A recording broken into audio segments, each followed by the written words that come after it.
Perjuangan Tengku Ciek Pantai GU5. Perjuangan dan perlawanan terhadap agresi Belanda yang kedua di Aceh oleh para ulama atas dukungan Ule Balang di masing-masing wilayah. Tidak hanya di Aceh Besar tapi juga para Ule Balang di luar Aceh Besar turut mengirimkan pasukannya ke Kutaraja untuk mempertahankan ibu kota kerajaan Aceh.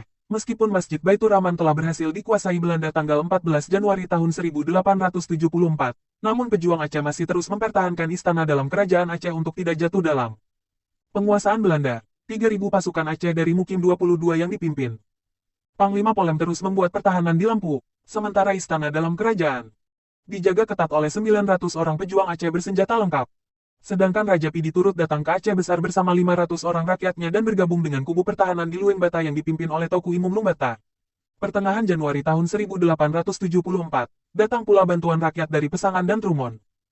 Sebanyak 1.000 orang pasukan guna memperkuat pertahanan ibu kota kerajaan Aceh di Kutaraja. Beriringan dengan itu, Toku Imum Muda dari Pedada juga mengerahkan 800 orang laskarnya berangkat ke Kutaraja untuk menghadapi serdadu Belanda yang hendak menguasai ibu kota kerajaan dan istana dalam Kesultanan Aceh. Pertahanan itu juga dilakukan oleh dua kerabat sultan dengan ratusan pasukan di Keutapang sebelah utara ibu kota kerajaan. Kemudian pertahanan di Keutapang ini diperkuat oleh 500 orang pasukan dari Meredu. Untuk memperkuat pertahanan ibu kota dan istana dalam kerajaan Aceh untuk tidak jatuh ke tangan Belanda, 500 pasukan dari Meredu itu di bawah pimpinan Tengku Cik Pentai GU5 Syekh Ismail bin Yakub.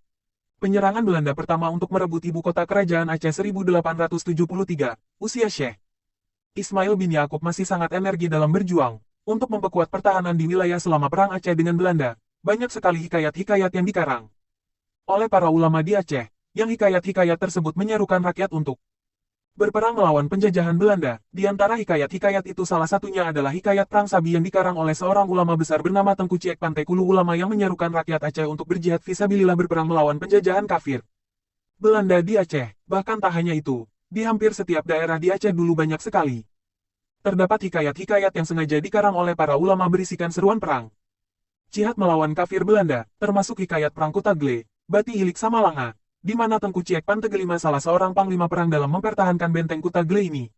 Berkali-kali Belanda membuat serangan untuk menaklukkan wilayah Samalanga, namun Belanda selalu gagal menyerangnya, karena pejuang-pejuang Aceh yang mempertahankan benteng Kutagle Bati Ilik Samalanga ini adalah para ulama-ulama yang tak pernah gentar dalam berjihad melawan kafir penjajah. Tengku Ciek Pantai GU5 Syekh Ismail dari Meredu turut memimpin perang mempertahankan benteng Kutagle ini. Dengan demikian tidak terbantahkan bahwa reaksi ulama Aceh terhadap jihad berperang melawan penjajahan Belanda adalah sebuah tindakan nyata. Para ulama di Aceh tidak hanya terjun langsung memimpin perang melawan Belanda bersama rakyat, melainkan para ulama ini juga menyemangati masyarakat dengan mengarang hikayat-hikayat perang jihad untuk melawan penjajahan kafir Belanda terhadap Aceh. Yang ketiga, nama pejuang ini telah tercatat dalam inventarisasi dari 100 nama-nama pejuang dan pahlawan Aceh, yang diputuskan dalam sebuah seminar bertajuk, Seminar Perjuangan Aceh sejak tahun 1873 sampai Indonesia Merdeka. Semua ini mengartikan bagaimana ulama dan Ule Balang Meredu kala itu begitu kompak dan bersatu padu dalam menggerakkan perlawanan terhadap penjajahan kolonial Belanda di Aceh. Kekompakan ulama dan Ule Balang Meredu ketika Kuta Anak Galong Aceh Besar yang dikuasai Tengku Ciek Muhammad Saman Tengku Ciek di Tirol berhasil direbut Belanda tahun 1891. Saat itu semua ulama Pidi dan Ule Balang serta para panglima-panglima mengadakan sebuah rapat di Kampung Garot, Kecamatan Indrajaya. Dalam rapat itu juga hadir Toku Umar yang membelot pada pihak Belanda dan bergabung kembali dengan pejuang-pejuang Aceh tahun 1896. Melihat kehadiran Toku Umar dalam rapat itu membuat Panglima Muda Toku Bentara Pekan dari Meredu sangat marah. Saking marahnya, Toku Bentara Pekan lalu menggenggam tekuk Toku Umar hendak dihempaskan ke tanah. Dalam kejadian itu Toku Umar menjerit minta tolong pada peserta rapat. Melihat Toku Umar dalam keadaan yang genting itu, maka Tengku Ciek Pantai GU5, Tengku Ciek Harun Alwe Keutapang Ulegle, dan Panglima Malam berusaha melepaskan tangan Toku Bentara Pekan pada tekuk Toku Umar. Setelah suasana tenang kembali, rapat dilanjutkan. Namun sebagian yang hadir pada rapat itu yang terdiri dari para ulama dan Ule Balang tidak lagi menerima Toku Umar untuk kembali bergabung dengan pejuang-pejuang Aceh.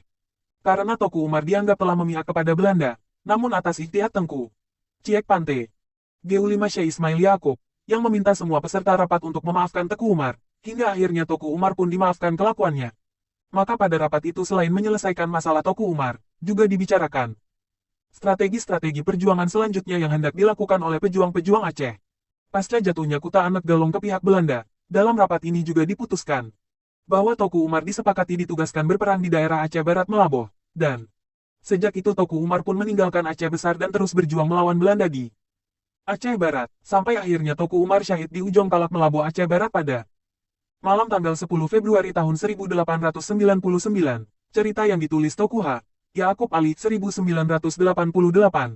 Betapa bijaksananya Tengku Ciek Pante GU5 dalam menyelesaikan insiden antara Teuku Bentara Pekan dan Teuku Umar, agar konflik internal yang muncul di antara pejuang Aceh tidak melebar hingga memicu pertumpahan darah sesama pejuang Aceh pada saat-saat genting dalam menghadapi musuh Belanda, sebab bukan tidak mungkin bila insiden yang terjadi di antara sesama pejuang Aceh melebar hingga diketahui Belanda, konflik ini akan terus dimanfaatkan Belanda untuk masuk dalam konflik itu, mengadu domba dan memecah belahkan keutuhan di antara sesama pejuang-pejuang Aceh. Tengku Ciek Pante GU5 membaca itu sebagai sesuatu yang sangat berbahaya bagi keutuhan gerakan perjuangan dalam menghadapi Belanda.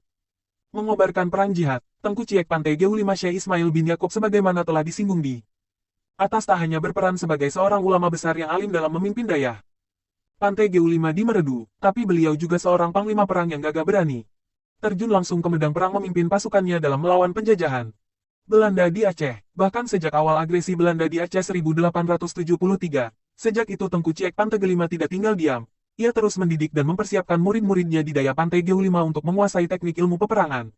Apalagi Tengku Pante GU5 sendiri sebelum berangkat ke Mekah untuk memperdalam ilmu agama pada beberapa orang gurunya di Mekah dan Madinah, Tengku Ciek Pante GU5 telah lebih dulu mengikuti pendidikan militer di Pusat Pendidikan Militer Askar Kerajaan Aceh, yang disebut Mahat Bait al-Maqdis, seperti yang telah diceritakan sebelumnya. Dalam versi yang lain menyebutkan, Yaakob Ali Tengku Ciek Pante GU5 Syekh Ismail Yaakob sebelum meninggalkan Aceh berangkat ke Mekah pernah belajar ilmu kemiliteran di Jamiatul Baitur Rahman, pusat pendidikan kerajaan Aceh kala itu. Konon, Sisingamangaraja 12 sekitar tahun 1849 dari kerajaan Batak Toba yang lama tinggal di Aceh, juga pernah belajar ilmu kemiliteran di Jamiatul Baitur Rahman ini.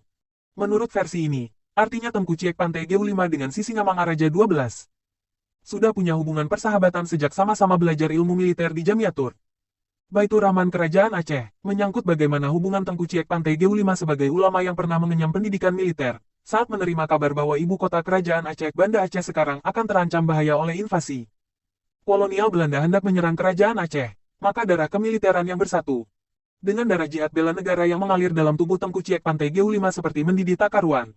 Apalagi menurut informasi yang sampai pada Tengku Ciek Pante GU5 bahwa penyerangan Belanda terhadap kerajaan sudah semakin dekat waktunya. Saat kabar invasi Belanda yang berkedudukan di Batavia, Pulau Jawa untuk menyerang Aceh yang diperoleh Tengku Ciek Pante GU5, saat itu kerajaan Aceh Darussalam berada di bawah pimpinan Sultan Ibrahim Mansur Shah tahun 1841 sampai tahun 1870 Masehi, yang kemudian setelah Sultan Ibrahim Mansur Shah meninggal pada tahun 1870 Masehi, Sultan Mahmud Shah. Pernyataan Belanda terhadap Perang Aceh yang dimulai pada tanggal 26 Maret tahun 1873. Sementara Tengku Ciek Pante GU5 yang sejak awal sudah mengetahui akan ancaman pemerintah kolonial Belanda terhadap kerajaan Aceh, beliau terus mengambil inisiasi untuk mengantisipasi kemungkinan-kemungkinan serangan Belanda terhadap kerajaan Aceh. Antisipasi tersebut antara lain adalah dengan memanfaatkan daya Pante GU5 yang dipimpinnya di Meredu sekaligus dijadikan sebagai tempat pelatihan dan pendidikan militer bagi santri-santrinya. Kepada murid-muridnya Tengku Ciek Pante GU5 mendoktrinasikan semangat jihadnya membela agama Allah dan membela tanah air dari rongrongan kaum kafirun untuk menguasai dan menjajahnya. Teuku Yaakob Ali 1988 mencatat, tidak kurang dari 800 murid daya Pante GU5 yang didik Tengku Ciek Pante GU5 Syekh Ismail Yaakob untuk menjadi mujahidin. Dalam pendidikan kemiliteran itu mereka juga dianjurkan halwat mensucikan diri lebih dahulu sebelum terjun ke medan jihad berperang melawan musuhnya kafir Belanda. Apa yang dikhawatirkan Tengku Ciek Pante GU5 memang terjadi. Tanggal 26 Maret tahun 1873 pasukan Belanda melakukan pendaratan lewat pantai Cermin Ulelewe. Dipimpin Jenderal Johan Herman Rudolf Kohler untuk menyerang Masjid Raya Baitur Rahman, sekalian hendak merebut istana dalam kerajaan Aceh. Namun, penyerangan agresor pertama Belanda itu gagal. Jenderal Belanda Kohler, yang memimpin penyerangan tersebut tewas dalam di depan Masjid Baitur Rahman, akibat terkena tembakan oleh pasukan Aceh, sehingga Belanda terpaksa menarik kembali hampir 3.000 pasukannya ke Batavia, Jakarta sekarang. Maka pada pertengahan tahun 1873, sekira beberapa bulan setelah gagalnya Belanda menyerang pusat kota kerajaan Aceh, di daya Pante GU5 Meredu diselenggarakan sebuah upacara kenduri besar. Dalam kenduri ini, sekaligus menepung tawari satu batalion pasukan mujahidin pimpinan Tengku Ciek Pante Gelima Syekh Ismail yang sudah cukup terlatih kemiliterannya. Maksud dari kenduri besar yang dilaksanakan di Daya Pantai Geu-5 saat itu adalah sebagai pelepasan pasukan mujahidin Daya Pantai Geu-5 untuk berjihad ke Aceh Besar, guna hendak mempertahankan ibu kota kerajaan Aceh dari kemungkinan penyerangan. Agresi Belanda yang kedua, semua pasukan mujahidin di bawah pimpinan Panglima Perang Tengku Ciek Pantai Geu-5 ini sedikit pun tidak merasa gentar berangkat ke medan jihad di Aceh Besar, untuk mewanti-wanti kalau Belanda akan melakukan serangan mendadak tahap kedua yang lebih besar terhadap ibu kota kerajaan Aceh. Begitulah cara Tengku Ciek Pantai Geu-5 Syekh Ismail bin Yakub dalam mendidik dan membangkitkan gelora perang jihad pada murid-muridnya, serta bagi masyarakat untuk menjadi mujahidin-mujahidin dalam menghadapi peperangan dengan penjajah kafir Belanda. Dalam banyak sumber yang ditemukan, pasukan-pasukan mujahidin yang dipimpin Tengku Ciek Pantai Geu-5 tidak hanya berperang di Aceh Besar dalam menghadapi Belanda, melainkan pasukan mujahidin Tengku Ciek Pantai Geu-5 ini juga bergerilya ke wilayah-wilayah pantai timur saat Belanda hendak menaklukkan satu persatu wilayah Aceh menjadi daerah kekuasaan pemerintah Hindia Belanda.